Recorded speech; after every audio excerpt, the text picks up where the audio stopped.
Le plus pété de la 4 queues, c'était qui? Le plus fort, c'était qui, Medjo? Et on va dire les termes dans cette vidéo. On va faire ensemble le top 4 des membres de la 4 queues, les frères du moins fort au plus fort. Cru, cash pistache, les gars, on va pas faire de langue de bois ici. T'as vu les frères, j'ai remarqué un truc sur les réseaux, c'est que les gens aiment trop mentir, aiment trop inventer des niveaux à certaines personnes, dévaloriser d'autres personnes. Les gars, en fait, t'as la 4 queues, pour moi, ils sont faciles à classer en réalité. T'as, je vois beaucoup de gens faire genre, en vrai, si on est honnête, le classement, il est archi facile. Attention, je dis d'avance, hein, les 4 artistes, je les respecte, je les kiffe de fou.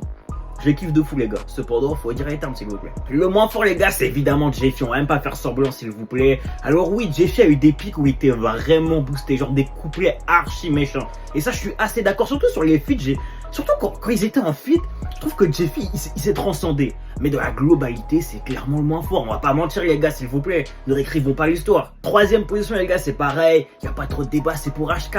HK, c'est pareil. HK, c'est globalement le mec qui savait qui était boosté. Tu vois ce que je veux dire? Vraiment très fort. Et lui, pareil, t'as vu, il a des gros pics de niveau.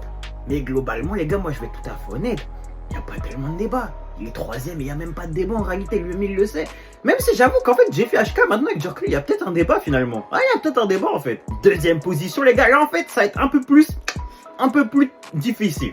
En fait, la deuxième position, évidemment pour Béné, tu vois. C'est forcément pour Béné parce que Tchako est forcément premier. Mais si on est honnête, les gars, moi je vais être très honnête avec vous, à l'époque de la 4 queues, donc avant qu'ils se séparent, avant que Tchako pète comme il a pété, et les gars, moi je vous vois pas.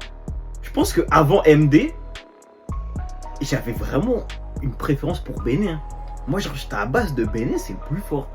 Béné, versatilité, archi. En fait, tu vois, les deux savaient faire de la mélo, mais je trouve que Béné était vraiment bien plus fort en rap. Tu vois ce que je veux dire? Il savait vraiment rapper, tu vois. Plus que Tchako en tout cas. Tchako sait rapper, mais moins que Béné. J'avoue qu'après, bon, le temps a donné raison à Tchako, faut être tout à fait honnête, mais moi je trouvais qu'à l'époque de la 4 queues, Béné me paraissait plus fort. Maintenant, c'est de constater que c'est un objectif. Béné c'est deuxième, Tchako c'est premier, parce que l'histoire fait que.